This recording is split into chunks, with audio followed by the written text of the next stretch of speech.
Assalamualaikum warahmatullahi wabarakatuh. Admin State Sipa. Selamat sore. Ada.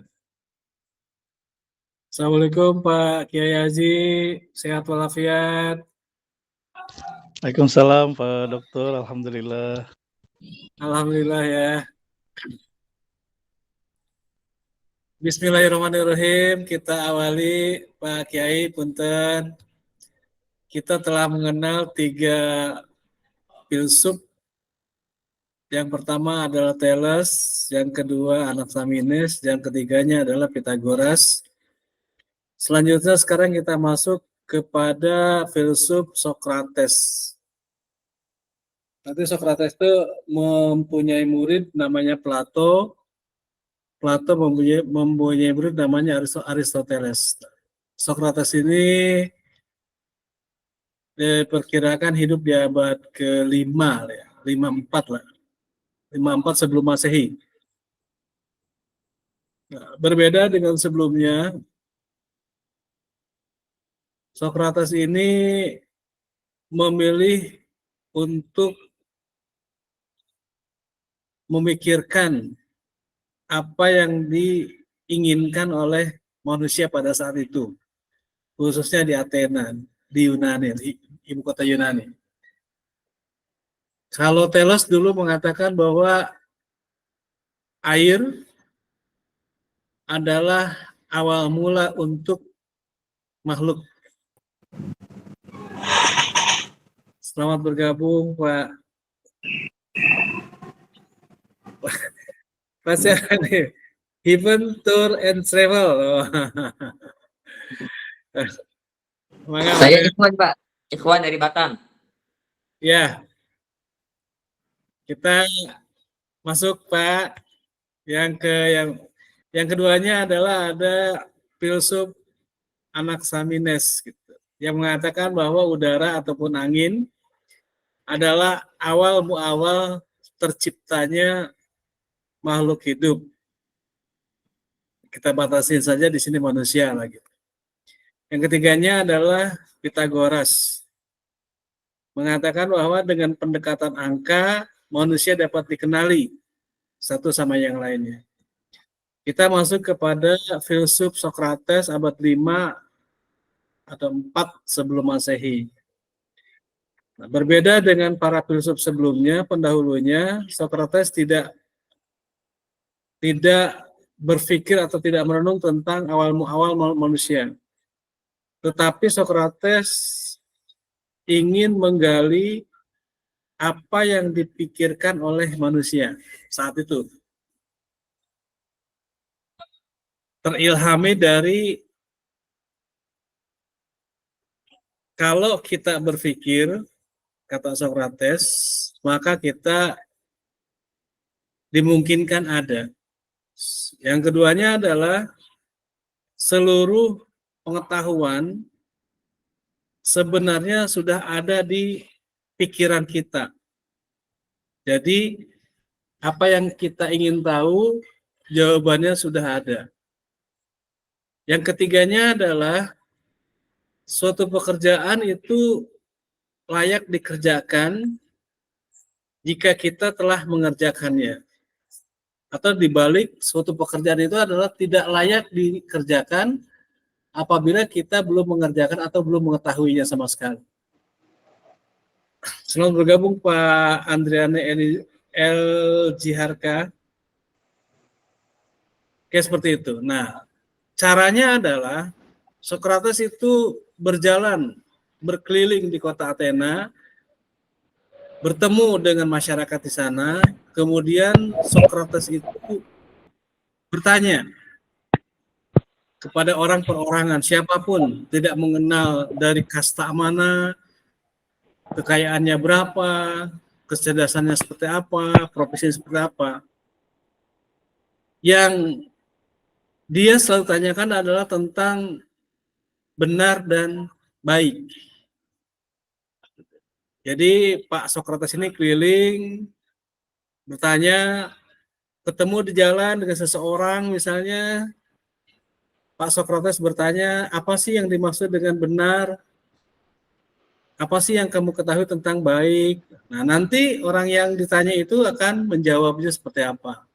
Nah, jawaban-jawaban itu dikumpulkan oleh Pak Sokrates. Dan Pak Sokrates itu tidak memberikan arahan jawaban. Karena Pak Sokrates memposisikan dirinya adalah sebagai penolong untuk membuka orang lain berpikir tentang baik dan benar.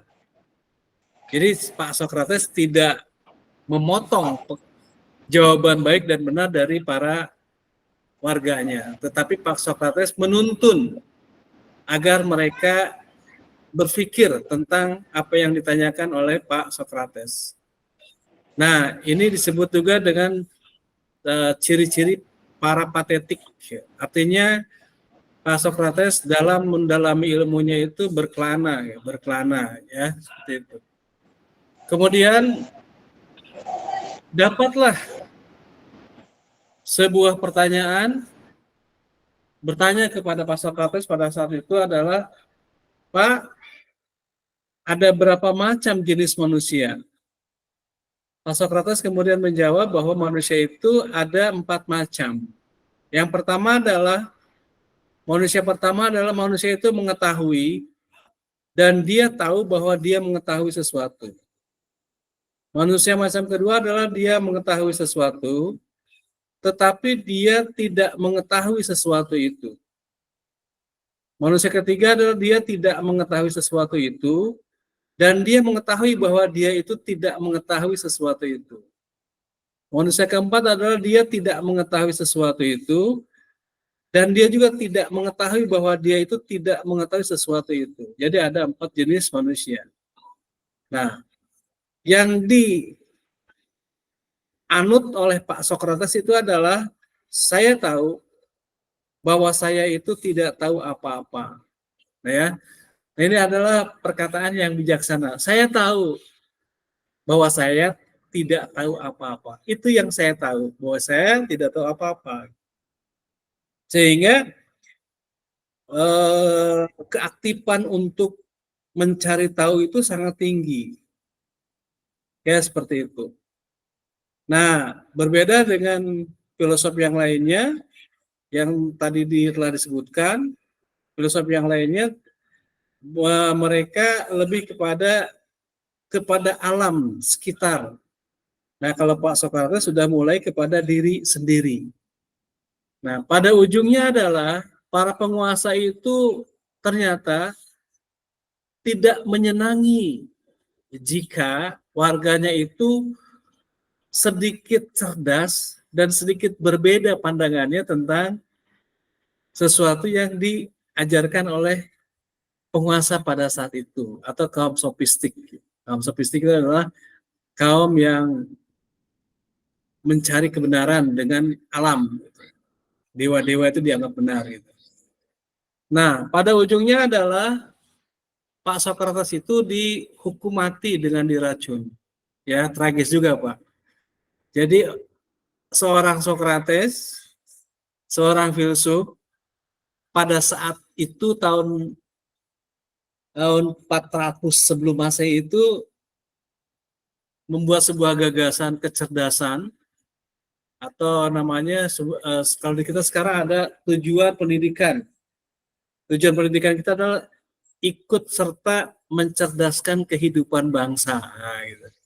Ternyata Pak Sokrates itu pada zaman itu sudah ikut serta mencerdaskan kehidupan bangsa. Tetapi penguasa pada saat itu tidak menyukainya, sehingga Pak Sokrates itu dihukum mati.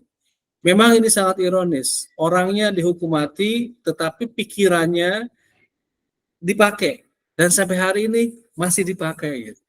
Ya, mestinya kan dihargai, Pak.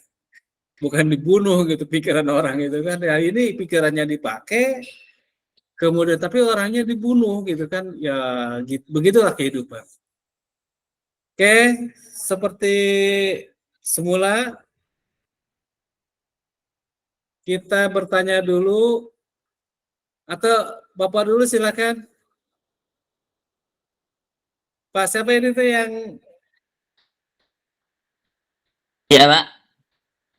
ya, mangga Ya, tentang saya Pak sama Sokrates, Pak, mangga Ikhwan. ya. Ya, saya yang dari Batam. Ya, Ikhwan. Pak, di Batam jam berapa, Pak?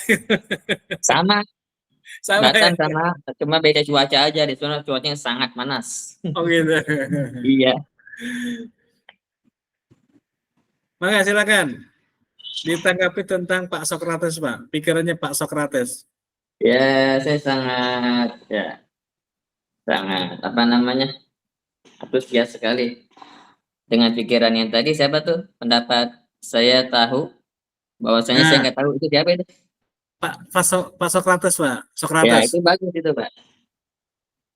Pemikiran beliau itu sangat selaras ya dengan kalangan ulama tasawuf kebanyakan. Ya, Merujuk dalil kepada man arafa nafsah faqad arafa rabbah. Siapa yang mengenali dirinya, maka dia akan mengenali Tuhannya. Pemikiran beliau ini, beliau menganggap dirinya tidak tahu, hanya sebagai manusia yang diciptakan tidak mengadu apa-apa. Lalu dengan dia menyadari itu, dia akan mengetahui bahwasanya ada zat yang maha memberitahu. Dari situlah akan menambah keimanan dan ketawaduan seorang hamba kepada Tuhannya. Sebagaimana contoh kan, kisah Nabi Ibrahim alaihissalam itu, dulunya kan dia mencari Tuhan, dia menyadari dia tidak tahu, tapi dia menyadari dia hanya seorang hamba dan dia ingin mencari yang maha kuasa.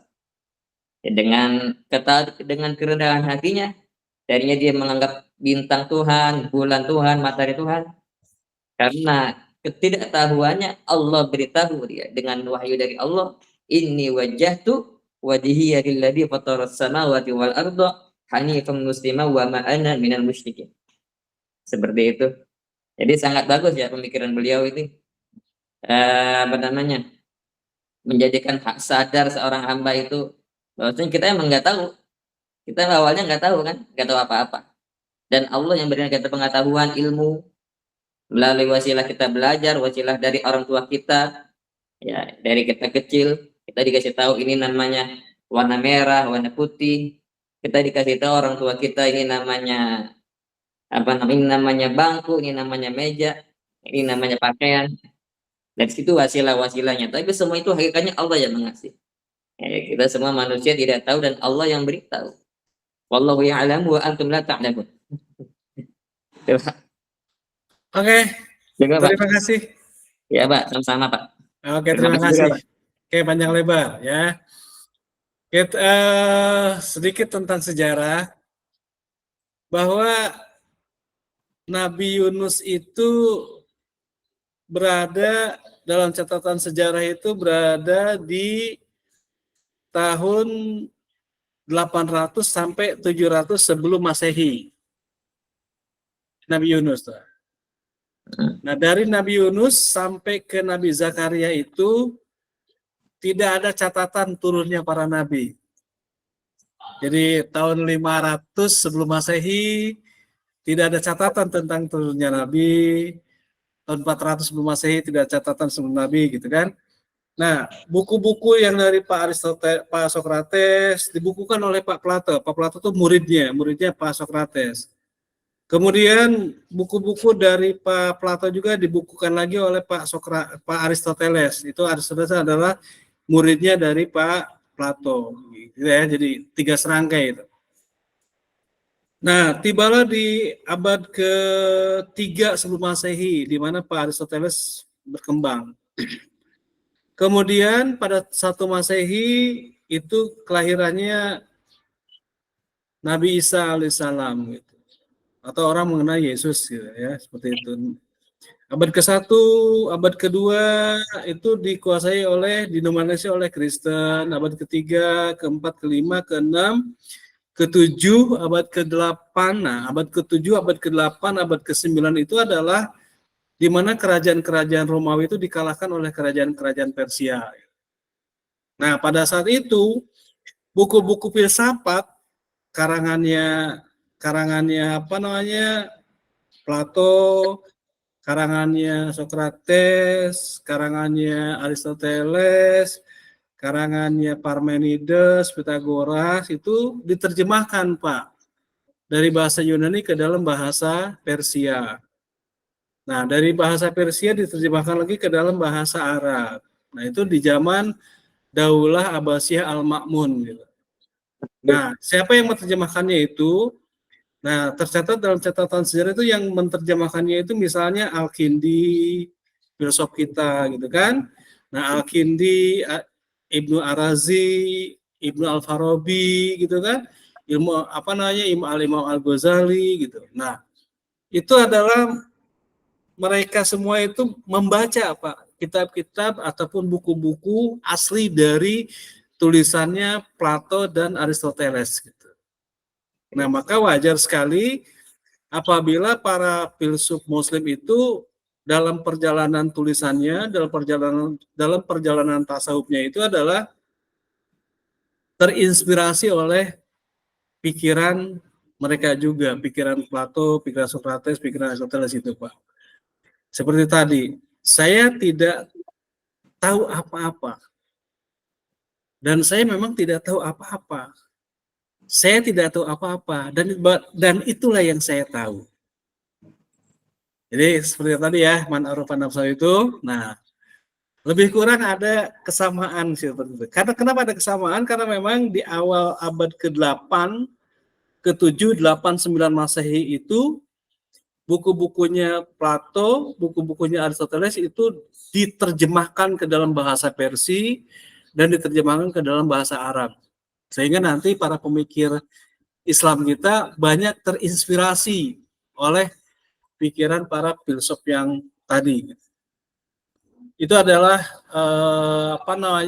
sejarahnya, keberlangsungan filsafat dari Yunani klasik, kemudian Yunani abad pertengahan, kemudian ke dalam masa Islam. Oke, jadi begitu lanjutannya. Nanti setelah Pak Socrates berlalu, nanti dilanjutkan dengan Plato dan Aristoteles. Nanti dilanjutkan lagi kemudian nanti dilanjutkan lagi dengan para filsuf dari Muslim. Oke, terima kasih. Kita minta tolong kepada Pak Kiai Haji Nurjaman, mangga Pak Kiai Haji Nurjaman, tentang Pak Socrates. Baik, saya bukan kiai Pak Ustadz ya. Bukan kiai lah. Amin. Mudah-mudahan jadi. Amin. Ini menanggapi dan mendengarkan dengan seksama tadi penjelasan dari Pak dosen tentang Socrates ini. Socrates ini kalau saya lihat tadi keluar dari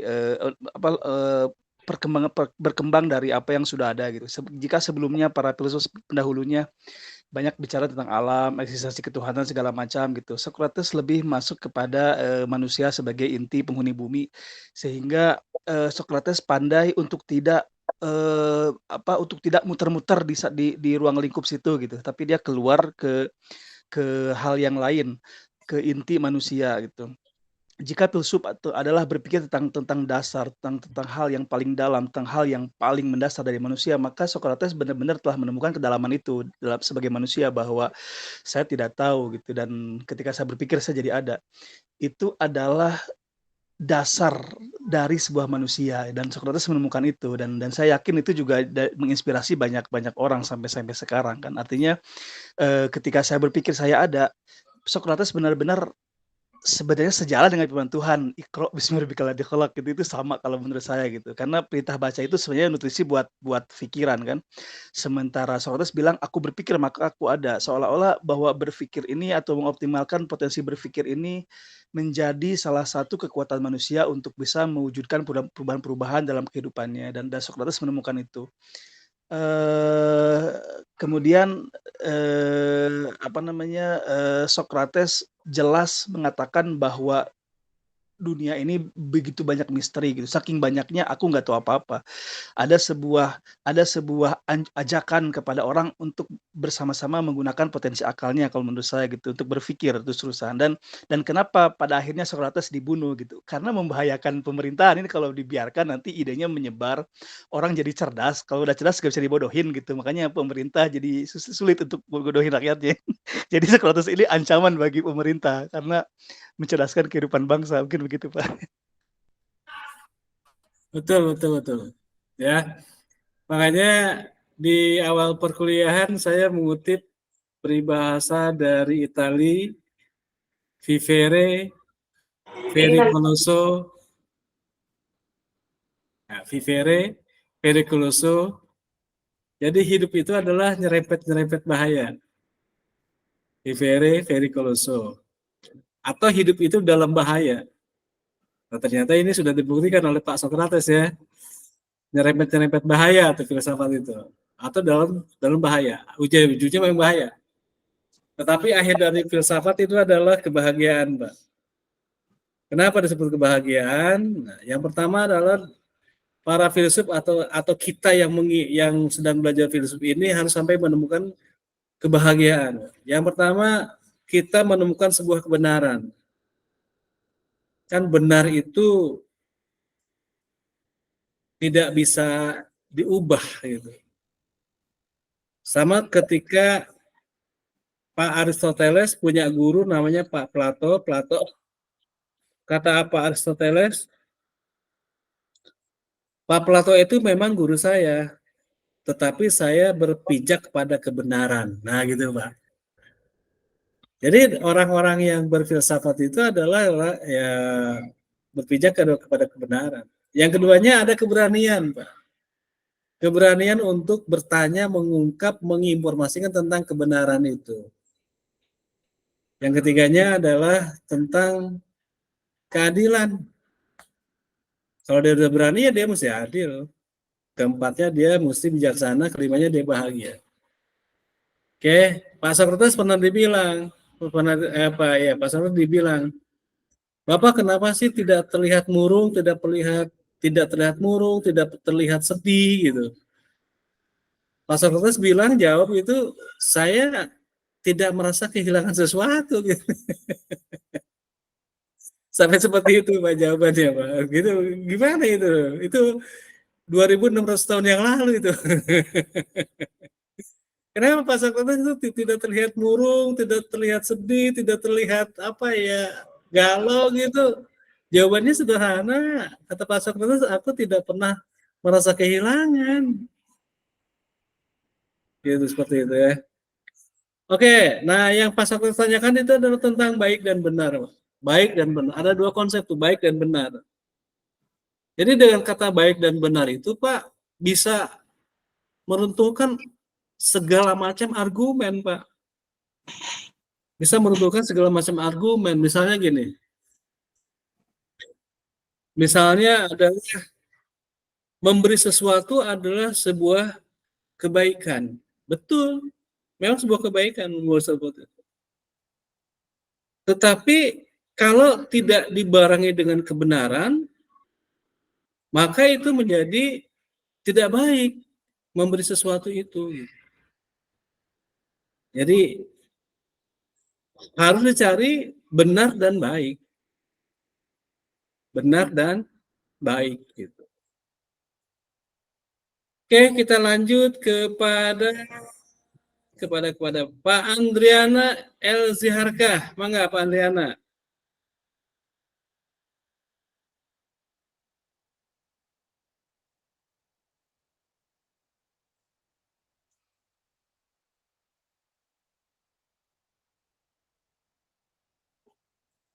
Mangga Pak Andriana oh keluar. Kemudian uh, kemudian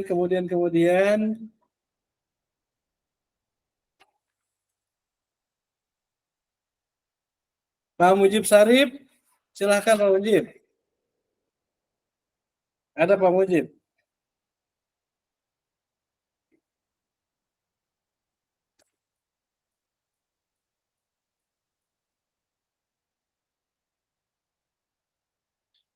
Pak Pusdiman, mangga silakan.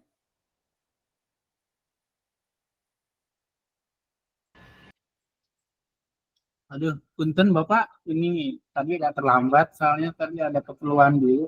Jadi Ya. nyimak dulu Bapak ya, punten. Nyimak dulu, mangga. Kemudian kita langsung ke Pak Nasik Rida. Pak Nasik, mangga Pak Nasik. Punten iya Pak, iya terlambat saya juga mau nyimak dulu, aduh lebih memahami, aduh. Oke, mangga. Kita lanjut ke Pak Abdul Muiz. Mangga Pak Abdul Muiz. Mohon maaf, apa ya Pak? Saya baru banget masuk ini, Oh ya, baru kelar. pertemuan keempat ini kita membahas tentang filsuf Sokrates. Filsuf Sokrates itu lahir lebih kurang abad ke-5 dan ke-4 sebelum Masehi gitu. Antara tahun segitu lah.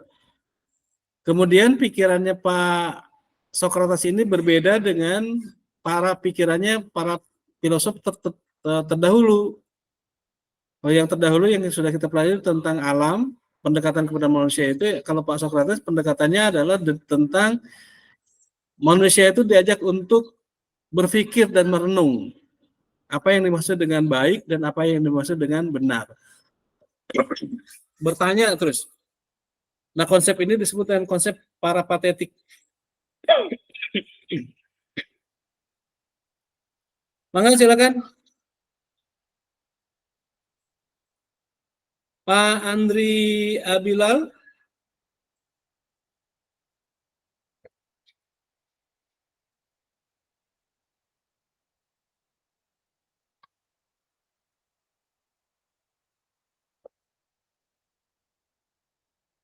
Bu Ismawati silakan.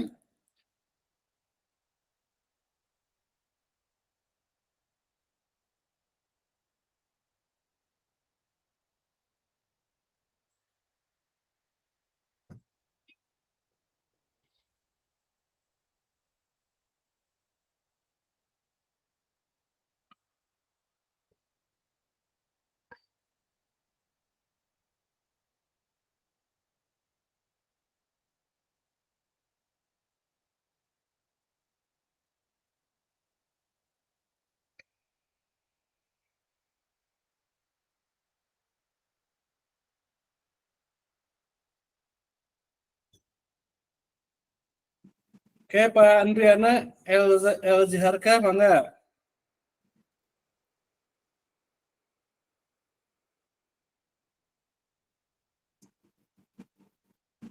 Pak Abdul Muiz. Silakan.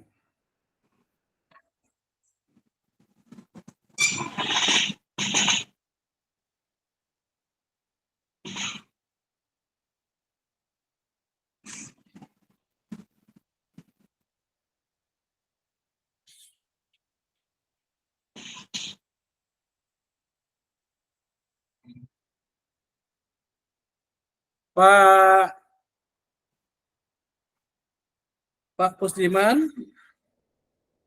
Sudah tune in Pak Pusdiman?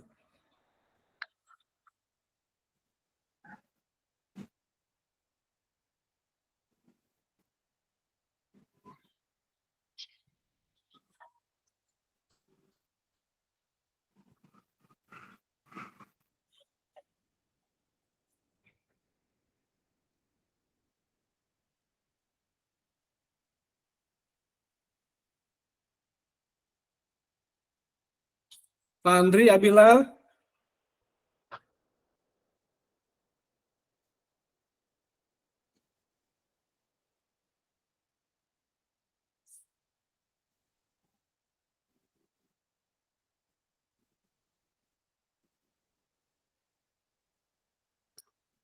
Oke, dalam filsafat alamnya Pak Sokrates berpikirnya adalah tentang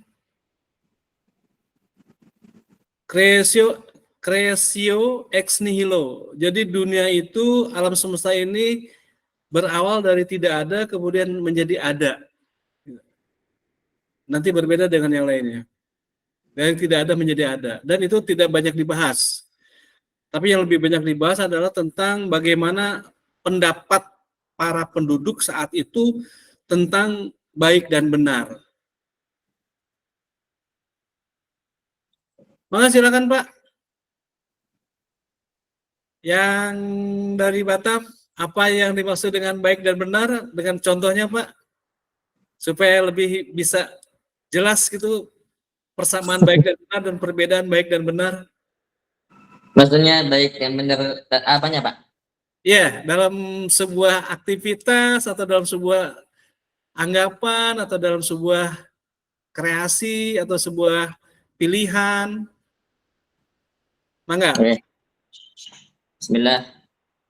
Jadi saya sangat setuju dengan perkataan apa tadi, bahwasanya filsuf itu akan melahirkan kebahagiaan hati ya.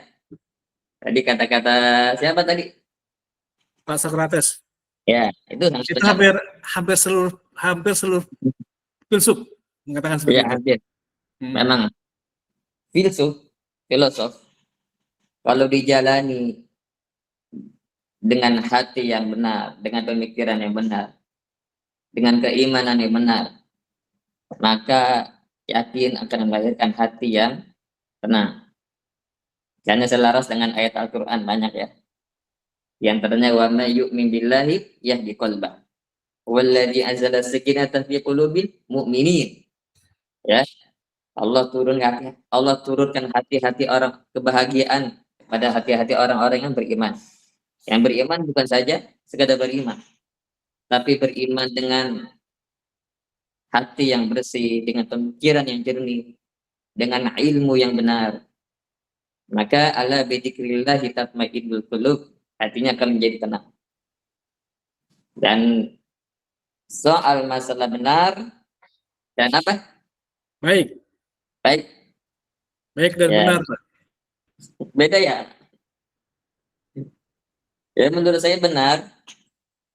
Benar itu ya karena dijalani dengan keilmuan, dengan hati yang lurus, maka akan menjadi benar. Baik itu apabila yang menjalani filsuf tersebut dengan karakter, dengan akhlak yang baik,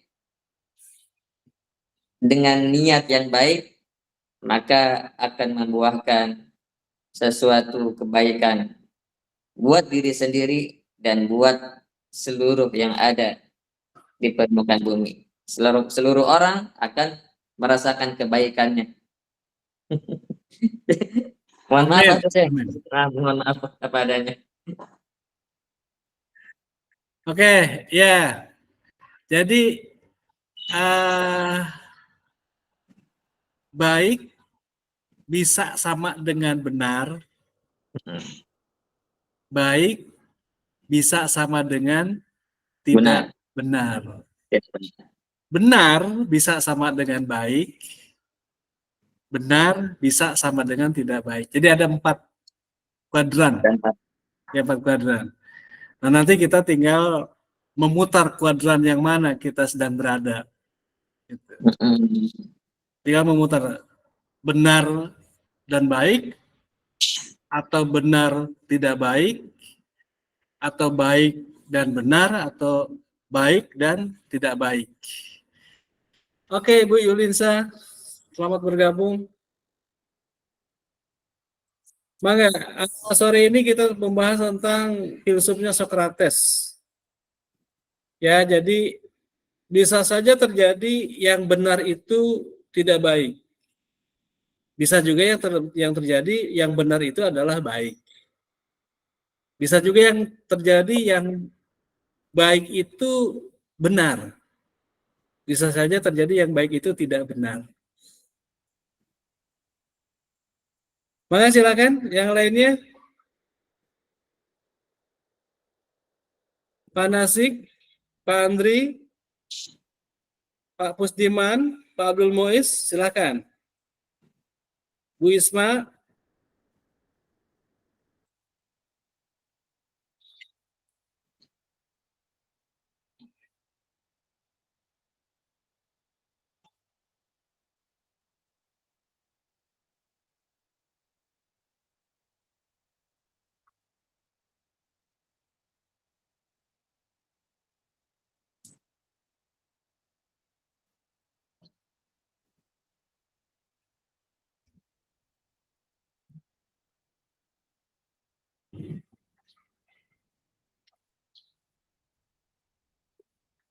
Mangga Pak Kiai Haji, mangga silakan. Baik Pak Dokter, ini menanggapi masih di apa tadi perkataan Socrates mengatakan bahwa kenapa Anda tidak pernah terlihat merenung dan risau? Dia jawab, karena saya tidak pernah merasa kehilangan. Saya kira itu adalah beliau sudah mencapai ke puncak kesadaran paling tinggi sebagai seorang manusia yang pada hakikatnya memang tidak punya apa-apa gitu.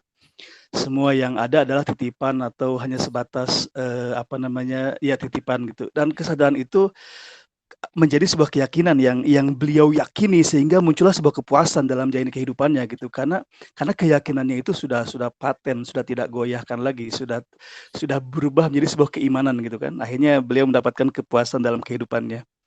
Saya jadi terinspirasi dari statement tadi, kenapa tidak merasa risau, karena emang saya tidak pernah kehilangan. Jawaban itu adalah jawaban yang benar-benar datang dari sebuah kesadaran yang paling dalam gitu, menunjukkan bahwa derajat kefilsufannya dalam banget nih orang gitu kan. Kemudian ketika dia juga bertanya kepada orang-orang kan, mencari sebuah jawaban, itu juga dalam rangka dia meneliti, dalam rangka dia mencari fakta tentang bagaimana manusia itu berpikir gitu, sehingga yakin di situ dia menemukan banyak jawaban-jawaban yang berbeda-beda, sehingga semakin dalam dia untuk menelusuri gitu kan pendapat-pendapat orang. Tadi kemudian untuk hal yang tadi baik dan benar gitu Pak ya, yang saya tanggap baik itu bisa jadi tidak mengandung hal yang merugikan manusia. Meskipun misalkan terlihat buruk gitu, tapi ketika tidak merugikan itu baik. Misalkan kalau anak kecil anak kecil menaik-naik minta coklat ke bapaknya terus menerusan gitu, tapi bapaknya tidak memberikan. Mungkin bagi anak seperti kejam sama bapak itu, tapi ternyata itu baik karena itu tidak merugikan. Jadi saya melihat bahwa dikatakan baik itu ketika sesuatu itu tidak mengandung unsur hal yang merugikan, maka itu insya Allah baik gitu. Meskipun fisiknya seperti mencelakai gitu, tapi selama itu tidak merugikan, itu mungkin bisa jadi baik. Adapun benar, karena ukuran benar salah itu kan logik akal sehat ya biasanya kan, maka benar itu adalah sesuatu yang sesuai dengan akal sehat gitu. Kecuali sesuatu yang harus pakai iman untuk menguji kebenarannya, seperti misalkan peristiwa Isra Miraj, itu mungkin di luar logik udah jelas, tetapi itu perkaranya iman, mungkin hanya muslim yang bisa ke arah sana gitu. Tapi secara konsep dasarnya benar adalah sesuatu yang sesuai dengan akal sehat, karena akal sehat itulah penimbang ini benar ini salah. Demikian. Oke, terima kasih. Dan Pak Socrates sudah mempercayai bahwa yang menciptakan alam semesta ini adalah Tuhan. Jadi katanya ada kata Tuhan, sudah meyakini itu Tuhan. Jadi bukan siapa-siapa, Tuhan. Nah, Tuhan itu apa? Tuhan itu adalah yang memiliki gerak tanpa digerakkan. Lebih kurang seperti itu. Maka Pak Abdul Muiz atau Bu Isma,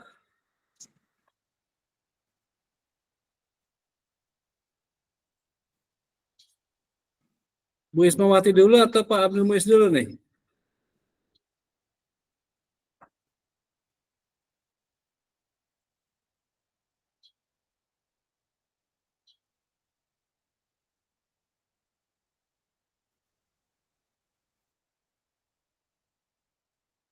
Pak Pusdiman, silakan.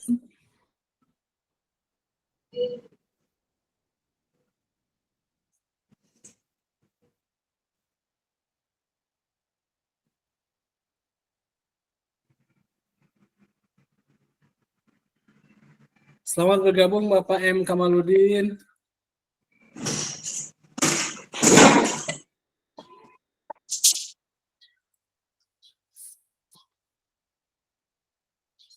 Pak Nasik Rida,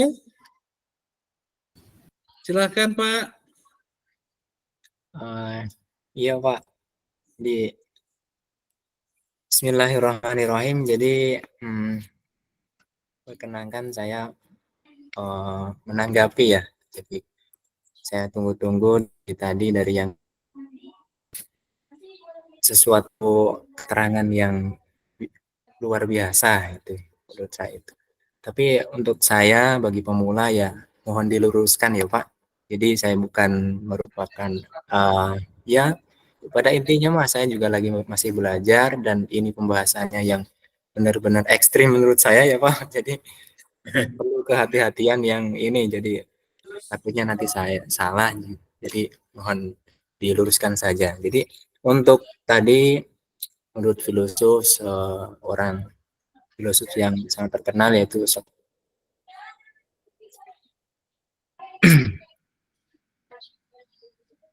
Socrates ya Pak. Jadi Ya, betul. yang baik ada yang benar. Dan menurut Socrates juga meyakini bahwa alam semesta ini pasti ada yang mencipta, yaitu siapa? Tuhan. Ya, memang ya. Karena kita bahas dulu dari yang baik yang benar. Jadi kalau baik dan benar itu merupakan suatu yang berbeda antara benar dan baik. Jadi kalau baik itu belum tentu benar, sedangkan kalau baik atau maaf, sedangkan kalau benar itu pasti baik. Kenapa disebut demikian? Karena jika benar menurut Tuhan, maka selesai sudah masalah. Itu pasti baik. Tapi benar itu menurut kita itu tentu karena masih bisa dimanipulasi. Kan jika baik juga benar Pak. Kenapa?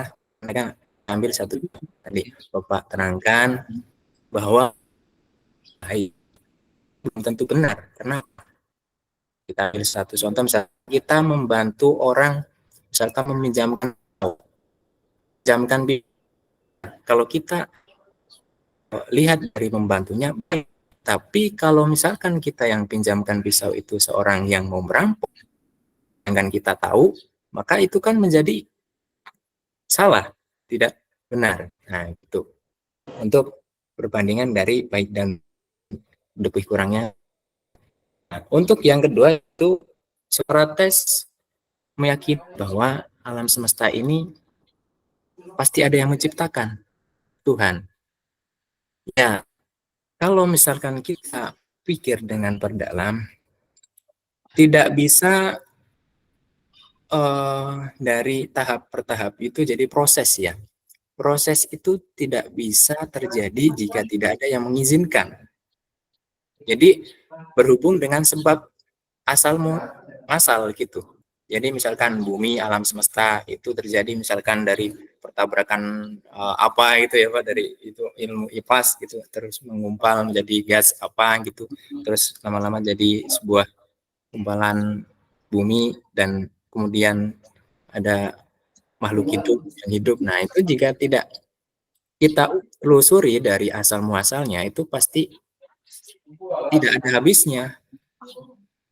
Tidak ada habisnya kecuali dengan kehendak sang kholik atau sang pencipta. Mungkin dari itu saja Pak, atau mohon maaf ini ekstrim banget ya Pak.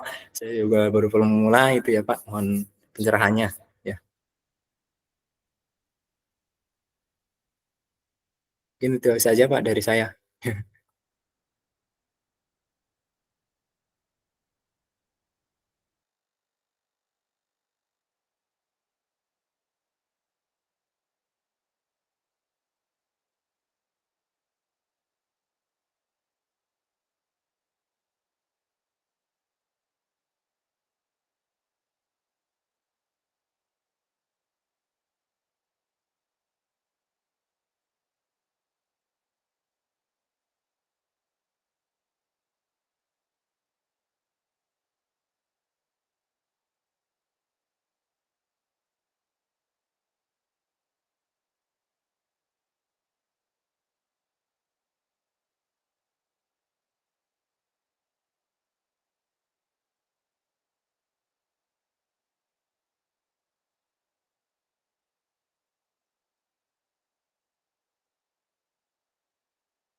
Tes, tes, tes.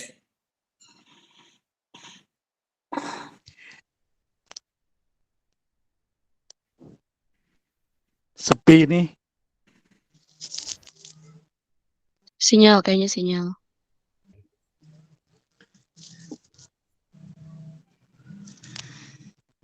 Harap sabar, gangguan sinyal.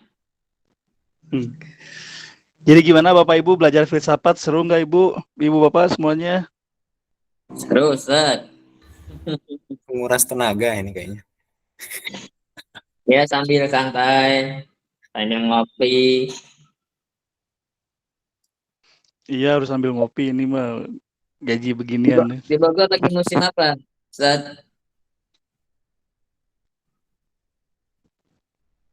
Ustadz Azik, ini kelas kita adain pertemuan offline dong, silaturahim gitu, di mana, di rumah Ustadz Diman atau di mana gitu kan, supaya kita Kasihan yang Batam kejauhan.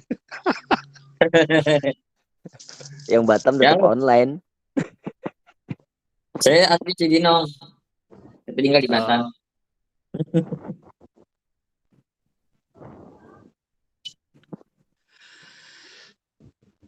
Apa mau dipila aja? Saya ada pila tuh di puncak. Yuk, Masya Allah. Ayo yuk Irah yuk. Kapan yuk? yuk, Kayak pas Bang ini pas Diman. UTS. Pas Habis UTS lebaran kerja dah. bareng-bareng. Habis lebaran saya pulang kampung. Jangan kalau habis luaran mah. Mumpung di Bogor besok lebaran.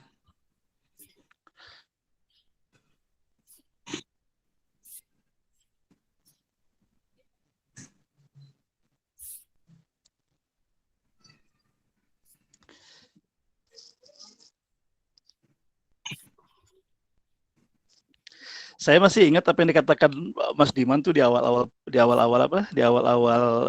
kelas ini, bahwa kita membaca pikiran orang gitu. Dari situ jadi apa namanya, belajar filsafat itu muncul serunya gitu. Membaca pikiran orang, kata kuncinya. Betul, Ustaz, betul.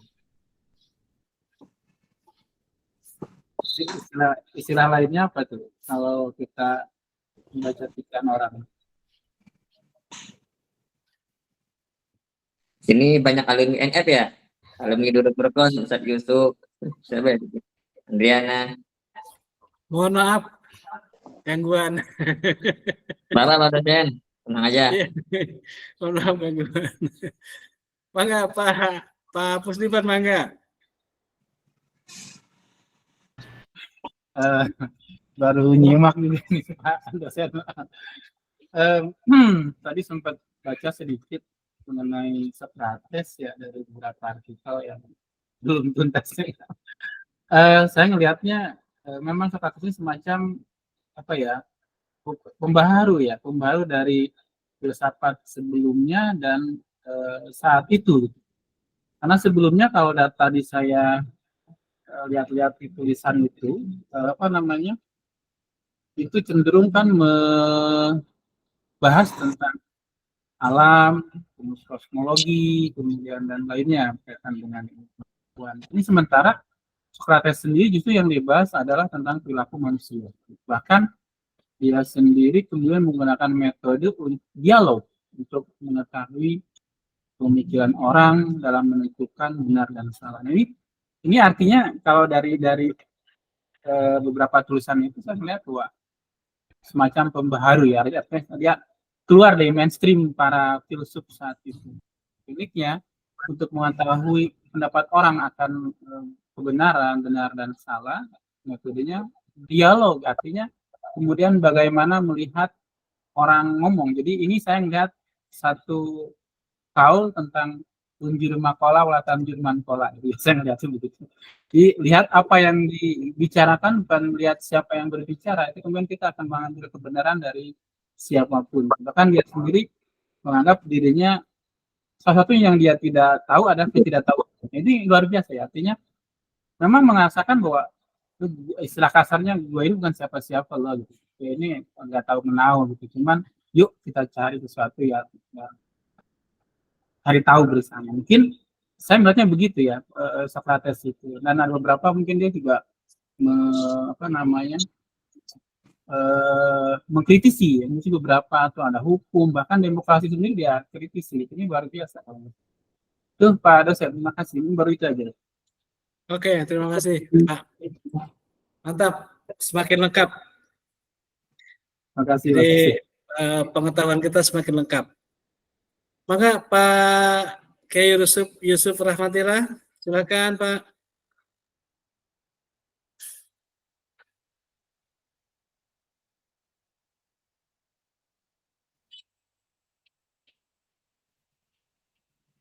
Pak Kiai Yusuf Rahmatillah, silakan.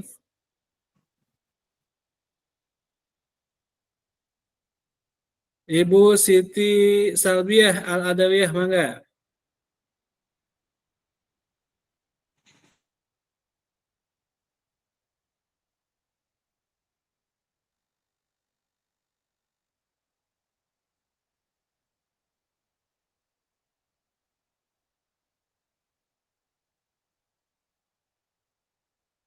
Bu Yulinsa, silakan Bu Yulinsa.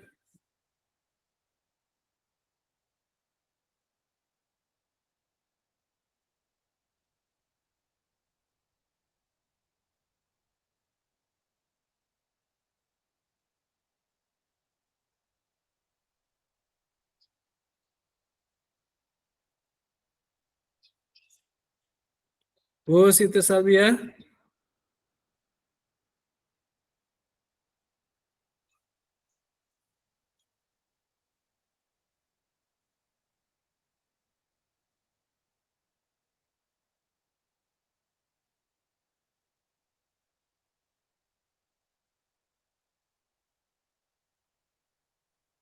Oke, memang Socrates ini lebih kepada bagaimana kita berpikir ya. Jadi kita atau Pak Socrates itu memposisikan diri sebagai bidan, tapi bukan bidan di rumah sakit, tetapi bidan untuk menolong orang supaya pikirannya dapat berkembang. Itu tadi, supaya warga di sana itu punya satu prinsip kebenaran. Supaya warga Athena itu punya satu prinsip keberanian untuk menyatakan sesuatu, menyatakan pendapatnya. Supaya warga Athena itu memiliki satu prinsip keadilan dalam menyampaikan pendapatnya. Ya, yang keempatnya adalah supaya warga Athena itu memiliki sebuah prinsip kebijaksanaan. Yang kelimanya supaya warga Athena itu memiliki prinsip kebahagiaan. Jadi bagaimanapun juga hidup itu harus bahagia. Hidup itu harus bahagia. Nah, siapakah pencetus bahagia? Nah, Pak Socrates bilang ya terutama diri sendiri. Yang keduanya adalah Tuhan yang Esa, Tuhan yang Maha Esa. Gitu. Tetapi hampir tidak dibahas tentang ketuhanannya. Tapi Pak Socrates hanya mengarahkan kepada bahwa kebahagiaan itu pasti diberikan oleh Tuhan. Gitu. Jadi begitulah mungkin cara berdakwahnya Pak Socrates itu dalam memperkenalkan Tuhan, konsep Tuhan kepada para warga Athena. Karena selama ini, selama itu gitu, warga Athena itu patuh kepada pendapat para sofistik bahwa Tuhan itu adalah para dewa. Dewa air, dewa angin, dewa udara, dewa api. Gitu. Tetapi Pak Socrates memperkenalkannya dengan cara yang lain, bahwa bukan itu Tuhan itu, bahwa Tuhan itu adalah sesuai dengan konsep mereka, konsep yang satu, benar dan baik. Silakan Bu Yulinsa.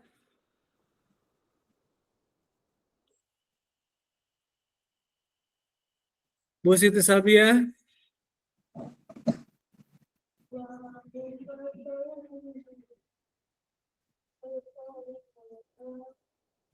Pak Yusuf Rahmatillah. Mangga Pak. Lanjut. Ya, saya pernah ngelihat ya, apa namanya, tukang pemulung Hmm. di jalan raya itu bawa gerobak. Di belakangnya ada tulisan, bahagia itu milik orang bersyukur. Dengan bersyukur akan bahagia, bukan bahagia yang menyebabkan orang bersyukur. Banyak orang bahagia, tapi hidupnya, banyak orang punya kekayaan berlimpah tapi kurang bahagia, ya karena nggak bersyukur. Tapi banyak orang yang sederhana, bahagia, tenang hidupnya karena bersyukur. La in syakartum la azidannakum wa la in kafartum inna adzabi lasyadid. Simple ya, bahagia itu ternyata. Memang iya, betul Bang, simpel, bahagia itu simpel. Simple, itu- bahagia itu simple Iya. kan? Nggak harus punya kekayaan mewah, nggak harus. Itu hanya bonus ya, kita punya kekayaan itu bonus. Iya. Dikasih alhamdulillah, nggak dikasih dicukupi juga alhamdulillah. Ya intinya bagaimana kita bisa bersyukur apapun itu, insya Allah bahagia. Ya, Itu aja amin. Pak dosen. Siap. Memang betul ya. Bahagia itu simpel gitu. Bahagia itu simpel. Makanya para filsuf di zaman-zaman abad ke-15 setelah Masehi gitu, Masehi, misalnya digaungkan lagi oleh René Descartes gitu. Bahwa cogito ergo sum. Jika saya berpikir maka saya ada. Jika saya berpikir saya bahagia maka saya bahagia. Kalau diterjemahkan lagi. Jika saya berpikir sedih maka saya sedih. Jika saya berpikir saya marah maka saya marah. Jadi cogito ergo sum. Jadi kebahagiaan itu harus dipersepsikan oleh kita. Harus dipersepsikan oleh kita. Oke, sekarang sumber ilmu, sumber pengetahuan tentang bahagia misalnya. Sumber pengetahuan tentang bahagia itu adalah bisa bersumber dari wahyu. Bisa bersumber dari wahyu. Kemudian sumber bahagia juga adalah sumber dari, bisa berasal dari indrawi, yang apa yang kita lihat. Yang ketiganya adalah sumber bahagia itu bisa berasal dari akal kita. Misalnya kalau zaman sekarang itu sumber bahagia kita itu adalah misalnya ada panggilan dari Allah Subhanahu wa taala. Wahai jiwa-jiwa yang tenang, nah gitu kan, wahai jiwa-jiwa yang tenang. Jadi Allah memanggilnya adalah wahai jiwa-jiwa yang tenang, untuk masuk ke dalam surganya Allah. Artinya kita berusaha harus bahagia. Intinya seperti itu. Kita berusaha harus bahagia. Bahagia itu dimulai dari ketenangan sampai berujung kepada kenikmatan yang sesungguhnya. Nah, itu adalah sumber pengetahuan tentang bahagia dari wahyu. Ada juga sumber pengetahuan bahagia dari indrawi yang kita lihat. Seperti tadi Pak Kiai kita yang dari Batam itu mengatakan di dalam gerobak itu, secara tidak sengaja Pak Kiai itu melihat bahwa bahagia itu adalah milik orang-orang yang bersyukur. Padahal dia seorang yang kita lihat ada seorang pemulung, ya. Tapi di gerobaknya itu tertera bahwa bahagia itu adalah milik orang-orang yang bersyukur. Artinya apa? Pemulung itu adalah selalu bahagia. Caranya bahagia seperti apa? Nah, dia caranya itu adalah dengan bersyukur. Bersyukur itu seperti apa? Nah, itu pertanyaan dari Pak Sokrates itu. Bersyukur itu seperti apa? Itu tadi, saya tidak merasa kehilangan tentang sesuatu. Misalnya, dia tidak pernah merasa kehilangan kalau botol-botol plastik yang mau diambilnya itu ternyata di pagi hari tidak ada. Dan dia bahagia. Karena kebahagiaan itu bukan terletak pada botol plastik yang mau diambil, tapi dia bersyukurnya itu. Ya. Mungkin dia bisa melihat pemandangan yang indah di pagi hari. Mungkin dia bisa melihat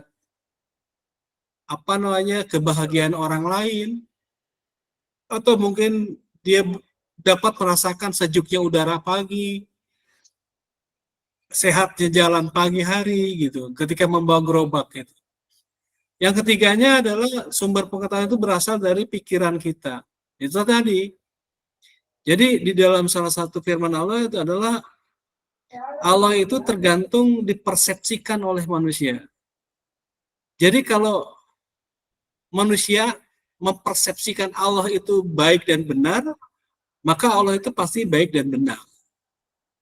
Jadi kalau manusia mempersepsikan Allah itu tidak baik dan tidak benar, maka apa yang dia rasakan itu pasti Allah itu tidak baik dan tidak benar, karena itu persepsi dia. Padahal Allah jelas sekali baik dan benar gitu. Tapi ketika dipersepsikan terbalik, maka itulah persepsi dia yang dia rasakan gitu. Jadi sumber pengetahuan itu lebih kurang ada 3. Maka Pak Kiai Aji, silakan dikomentari lagi atau dibahas lagi. Ya, baik Pak. Saya sepakat dengan apa yang disampaikan tadi, terutama yang dari terakhir Bapak sampaikan, ana inda dzoni abdi bi, dia diskusi bahwa mengatakan bahwa aku kata Allah tergantung sesuai sangkaan hambaku terhadapku. Jika hambaku mengatakan bisa, maka aku akan membuatnya bisa. Jika hambaku mengatakan hidup ini bosan, aku akan membuatnya bosan. Dan itu semua berawal dari pikiran. Dan Socrates sudah membuktikan dengan kekuatan filsufnya gitu. Karena aku tidak merasa kehilangan, artinya emang aku tidak punya apa-apa gitu. Jadi kalaupun barang yang ada di tanganku hilang, itu bukan punya aku awalnya juga gitu. Sehingga dasar pemikiran itulah yang membuat dia bisa bahagia. Dan ketika dia bahagia, dia bisa benar-benar potensi yang dia miliki bisa benar-benar dikembangkan secara utuh gitu. Artinya ketika dia sudah bahagia, maka ngelakuin apapun dia melakukannya dengan penuh antusias, dengan penuh kebahagiaan, dengan penuh ketenangan, kenyamanan, sehingga seolah-olah kalau saya pahami seolah beliau mengatakan beresin dulu dirimu gitu, maka kau akan terhubung dengan alam semesta, kau akan terhubung dengan kehidupan, kau akan terhubung dengan segala hal yang membuatmu pada akhirnya bahagia gitu. Baik bahagia dengan indrawi, bahagia dengan pikiran gitu. Jadi benar tadi Socrates pembaharu, saya juga sepakat dengan itu karena pendahulunya banyak berkutat di seputar alam, tapi Socrates berkutat kepada inti manusia, yaitu pikirannya itu. Aku berpikir maka aku jadi ada, seolah-olah berpikir ini sesuatu yang sangat penting gitu, karena di situ ada kebahagiaan, di situ ada derita, di situ ada motivasi, di situ ada kegelisahan hidup segala macam. Jadi ketika potensi berpikir ini benar-benar dioptimalkan, maka baik dan benar bisa dipahami, bisa dilihat, sehingga bisa dijalankan. Saya kira Socrates benar-benar meninggalkan jejak yang begitu dalam untuk dipikirkan kembali, tetapi apa yang beliau sampaikan benar-benar menjadi petunjuk yang renyah untuk dipahami, dan semakin digali ternyata semakin banyak pula sumber-sumber pengetahuan baru. Terima kasih. Oke, terima kasih Pak Kiai. Pak Nasik Rida, mangga. Silakan Pak Nasik. Kita diskusi kembali. Baik Pak, jadi karena ya saya diminta tanggapan ya mau nggak mau harus ini ya Pak ya. Jadi untuk tadi saya pernah dengar keterangan bahwa ketenangan itu akan semakin meningkat dengan ketakwaan gitu Pak. Jadi seorang itu akan semakin bertakwa, itu akan timbul rasa tenang di dalam hatinya. Sebaliknya, banyak orang-orang yang pada berpindah harta, punya mobil, punya rumah, harta dan segala macam, ada yang bahkan stres hidupnya itu, seperti tidak menikmati hidup gitu, jadi tidak menikmati. Mungkin karena baliknya itu, jadi ya jauh dari Tuhan dan mungkin banyak melakukan maksiat sehingga hatinya itu tidak tenang. Dan itu bisa menjadi indikator bahwa ketika hati kita misalkan agak tidak tenang, ada yang salah, pasti ada yang salah gitu. Untuk melihat dari sisi ketenangan. Nah, mungkin itu aja Pak. Jadi Pak Kiai mohon pencerahannya nih, saya karena cuma mengambil dari salah satu keterangan gitu ya Pak. Jadi mohon maaf. Oke, terima kasih Pak Nasik. Nah, sekarang karena kita ini kan akademis Pak, jadi pertanyaannya kita turunkan kembali ya. Apakah ketenangan dihasilkan dari ketakwaan atau ketakwaan yang menghasilkan ketenangan? Mangga Pak Nasik. Atau yang lainnya? Apakah ketakwaan bisa memunculkan keterangan apa dihasilkan dari keterangan gitu Pak? Betul. Nah, jadi ya tuntutan akademis ya Pak. Jadi ketenangan itu bisa meningkat dengan semakin meningkatnya ketakwaan kita gitu. Jadi tidak bisa dipungkiri bahwa seorang yang ketakwaannya yang semakin sudah besar, misalkan di level tinggi, mereka itu pada tenang gitu Pak. Jadi ada seseorang yang sudah tidak lost, dunia itu nggak memikirkan sama sekali. Ada yang seseorang itu mendapatkan harta sekarang, terus hari ini mau nggak mau harus habis untuk ya disedekahkan dan segala macam. Jadi udah tidak terikat dengan dunia, itu mungkin karena sudah saking tenangnya, jadi dia itu nggak memikirkan saya itu mau makan apa besok, itu kan itu menjadikan pikiran kita tidak tenang Pak. Jadi itu yang menjadikan seseorang itu akan semakin dekat dengan Tuhannya jikalau dia itu ketakwaannya akan semakin meningkat gitu Pak. Jadi ketenangan itu sebagai salah satu jalan untuk meningkatkan ketakwaan. Betul? Atau ketakwaan itu salah satu jalan untuk meningkatkan ketenangan? Ketakwaan adalah salah satu jalan untuk mencapai ketenangan yang misalkan yang level tinggi lah Pak gitu. Ya, jadi ketakwaan itu salah satu jalan untuk menuju ketenangan. Iya Pak. Tapi Nah, karena kita orang Islam ya Pak, jadi kita mungkin nanti akan timbul suatu pertanyaan, bagaimana nanti jika orang-orang non Muslim, orang Kristen, orang Katolik itu misalkan bahagia, apakah dia takwa? Kan jawabnya enggak ya. Itu jawabannya adalah karena takwa itu tadi dibungkus dengan suatu yang baik. Agama itu semua baik Pak, enggak cuma Islam. Jadi semua agama itu baik, mengajarkan baik. Cuman yang tadi yaitu ada yang benar, ada yang salah itu. Jadi kita sebagai orang Islam jadi tadi terpengaruh. Jadi takwa itu salah satu jalan untuk memperoleh ketenangan. Gitu, Pak. oke. Kalau seperti ini, wahai jiwa-jiwa yang tenang.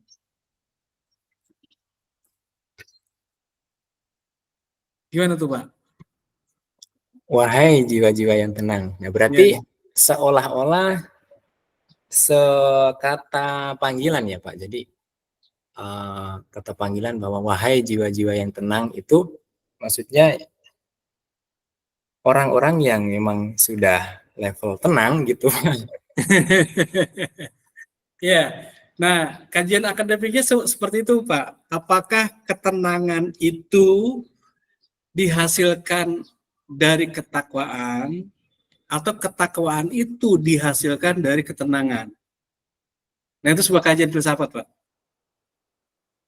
Jadi sebuah pikiran yang barusan itu bisa masuk ke dalam kajian filsafat Pak. Iya, Pak. Ya, mana yang lebih dulu tuh?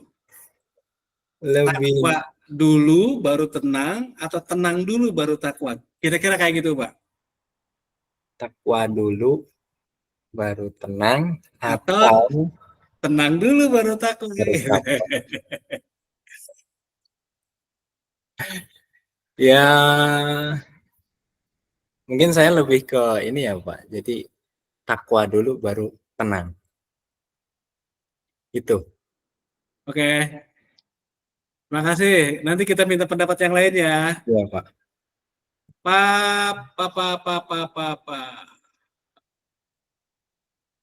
Pak Pusdiman lah.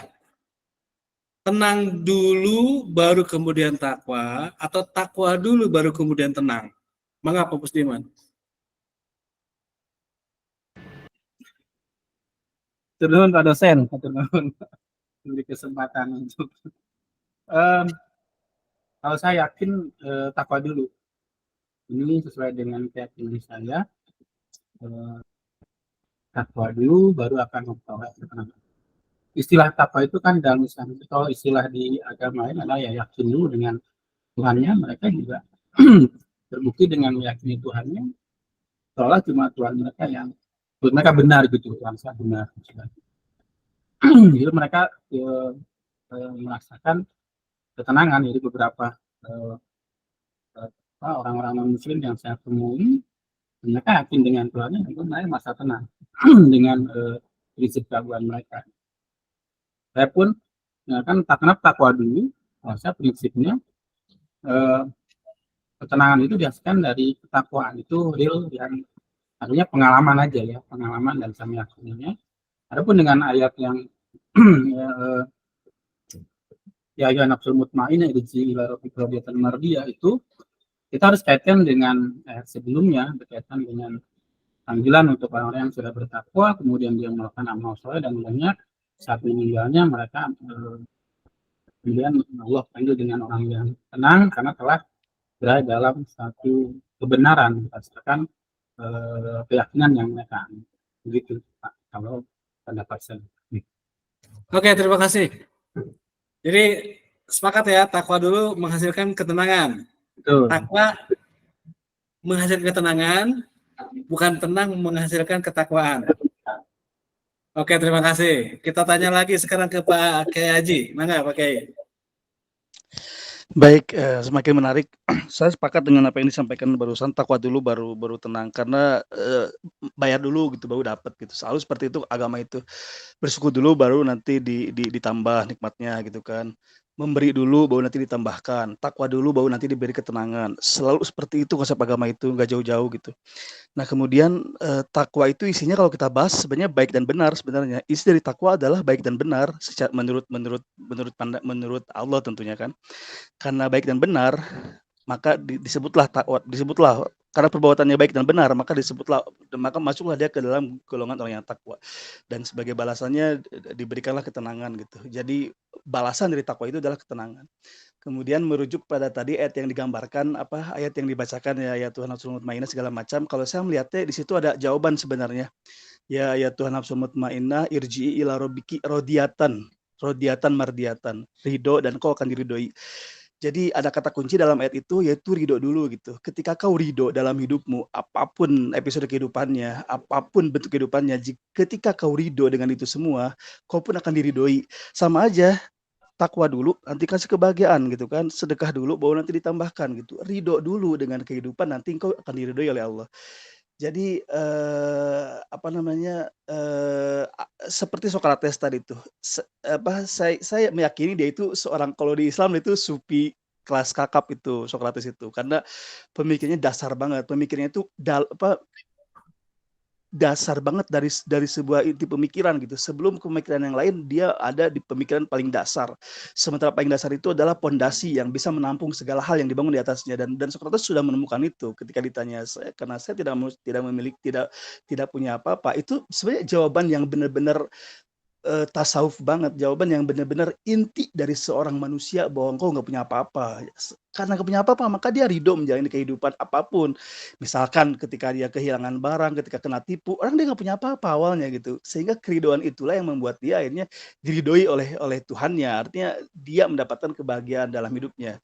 Jadi selalu filsuf ini ketika dilihat lagi lebih dalam, ternyata sikapnya, perbuatannya itu juga menjadi bahan untuk kita renungin kembali gitu. Karena ketika seorang filsuf mengatakan sebuah gagasan, saya yakin pasti dibarengi juga dengan tindakannya gitu. Oleh karena itu, kajian-kajian filsuf ini perlu dibahas lebar kalau menurut saya gitu ya, karena semakin dikaji semakin terbuka cakrawalanya gitu. Demikian. Oke, 3 berpendapat sama, takwa dulu kemudian menghasilkan ketenangan. Kita lihat, belum ada yang masuk ke dalam pikiran tenang dulu baru takwa nih. Pak Kiai dari Batam, kan? Ya, saya sepakat dengan teman-teman, Pak. Takwa dulu baru tenang. Takwa dulu Ya. baru.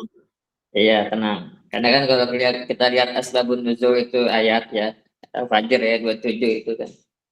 Di dalam kitab Lubukul ya, kita karangan Imam Jalaluddin As-Suyuti. Ayat berkenaan dengan paman Nabi yang syahid di perang Uhud ya, Sayyidina Hamzah. Di mana beliau ketakwaannya luar biasa. Dengan ketakwaannya itu beliau perang di jalan Allah dan perangnya itu dengan iman dan takwa sehingga ketika dia mati ya Allah sambut beliau dengan ya ayyatuhan sumut ma'inna, wahai jiwa-jiwa yang tenang, irji'i ila rabbi, kembalilah engkau kepada Tuhanmu. Maksudnya jangan takut, engkau mati dengan tenang, Allah ridho denganmu dan engkau pun ridho dengan menjadi hambanya. Seperti itu Pak. Kurang lebih, mohon maaf pada saya salah. Ya. Dan ini saya setuju dengan teman-teman, luar biasa ini. Ustadz Aziz, Ustadz Nazik, luar biasa, terima kasih semuanya. Oke, terima kasih. Saya sama-sama. Saya ingin mendapatkan yang berpendapat tenang dulu baru takwa. Bu Siti Salbia.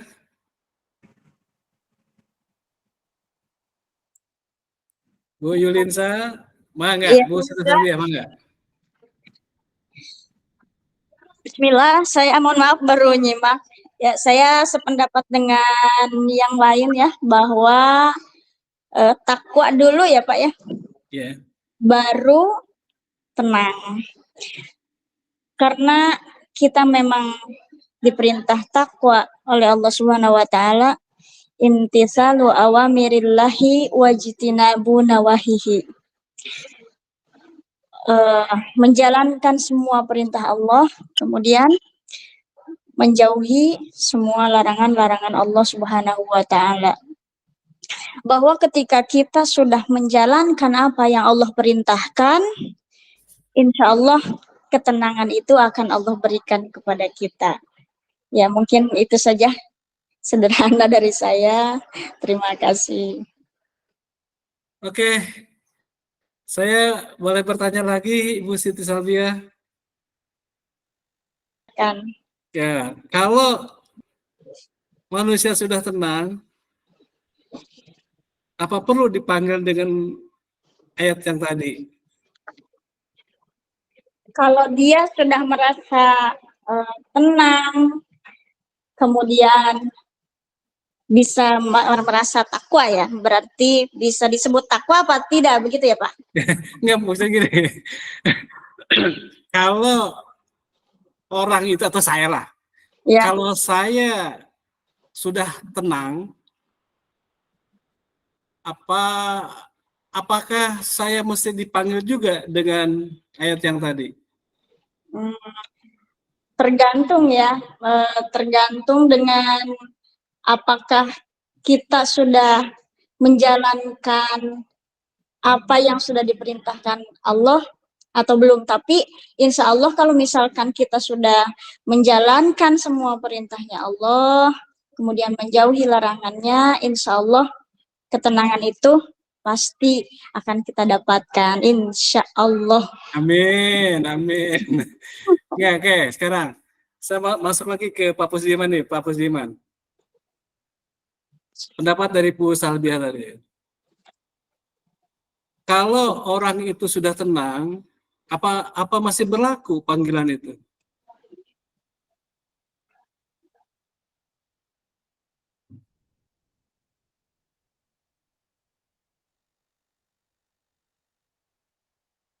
Pak Haji pun, mangga Pak Haji, pakai Haji mangga.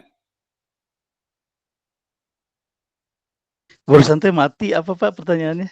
Barusan teh mati. Bu Salvia tolong Bu, yang ayatnya tadi Bu, Sebentar, Pak. mangga. Eh, Saya sependapat dengan Bapak-Bapak Kiai yang tadi bahwa takwa dulu baru tenang. Takwa itu kan imtisalu awamirillahi wajtinabu nawahihi. Menjalankan segala perintah Allah dan menjauhi larangannya, insya Allah.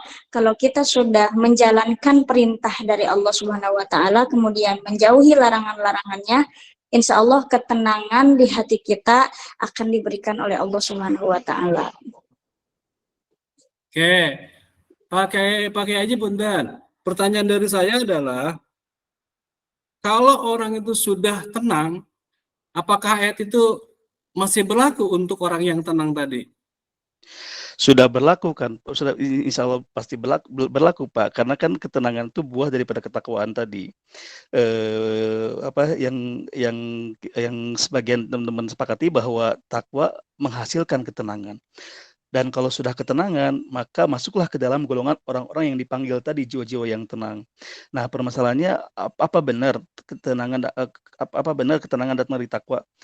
Iya, karena kalau kita membalikan ininya urutannya, tenang dulu baru takwa. Kita tanya aja, kapan kita bisa tenangnya gitu? Kapan kita bisa tenang? Kalau kita nunggu tenang dulu, baru nanti baru kita ke takwanya. Kita tenangkan dulu diri kita, baru kita ke takwanya.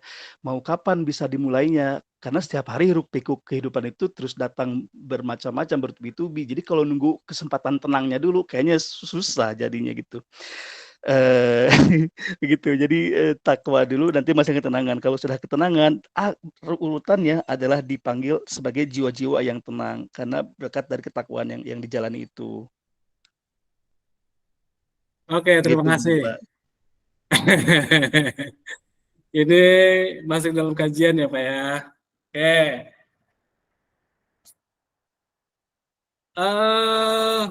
Pak Irsanul Anam, selamat bergabung.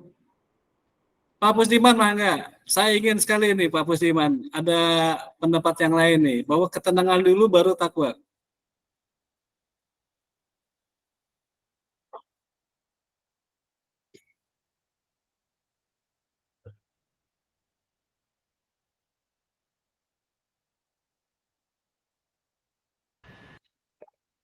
Saya kayaknya belum punya pendapat. Sebagai kalau itu ya, kalau tenang dulu baru takwa.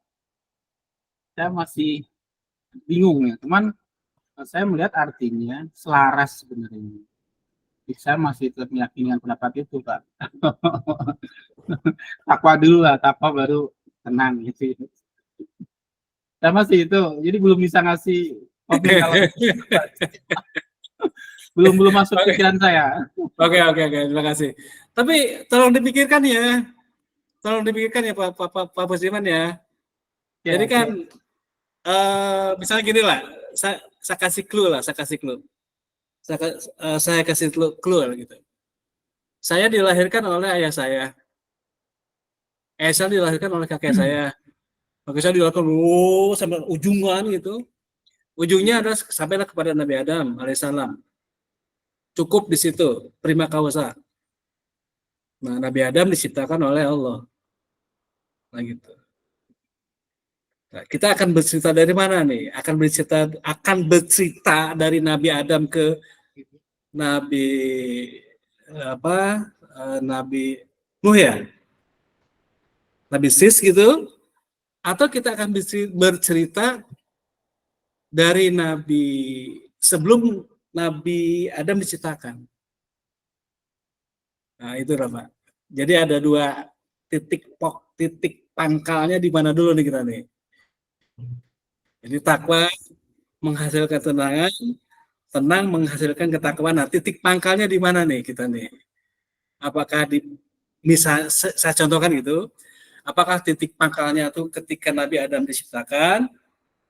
Bukan proses Nabi Adam ya, ini contoh aja. Contoh kejadian aja gitu, contoh kejadian. Atau dari proses Nabi Adam kepada Nabi Sis gitu. Kan selalu siklus, Pak. Takwa, tenang, balik lagi tuh, tenang, takwa. Takwa, tenang, tenang, takwa, tenang, gitu. Siklus tuh, Pak. Nah, ketika kita potong siklusnya, dari mana awalnya? Gitu.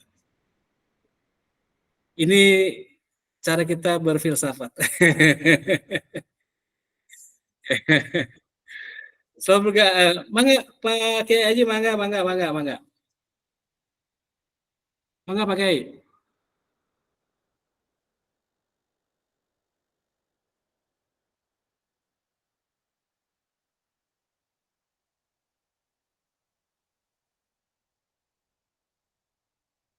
Pak Kiai, mangga Pak Kiai.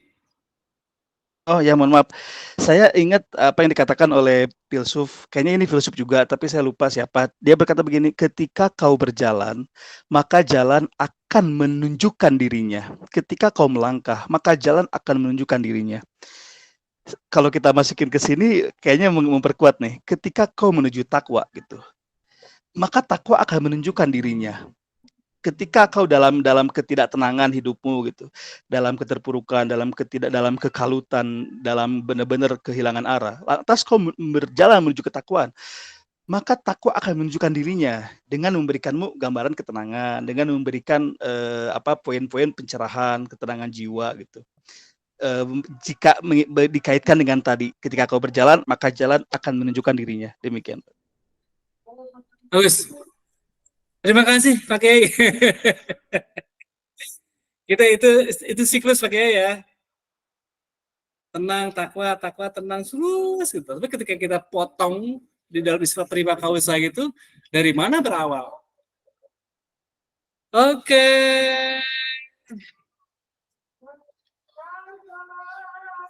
Apalagi kan ada sebuah keterangan ya Pak Kiai Haji ya.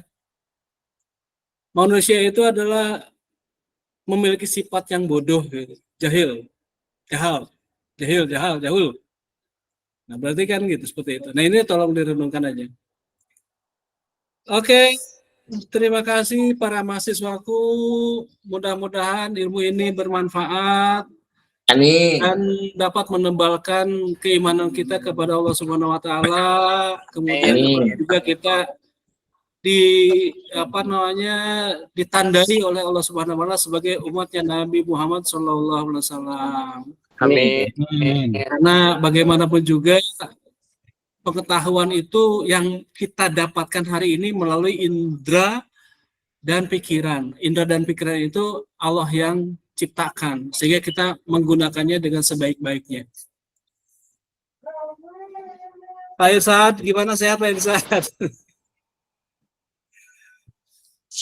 Alhamdulillah sehat. Mohon maaf Bapak, saya baru selesai ngisi acara. Siap.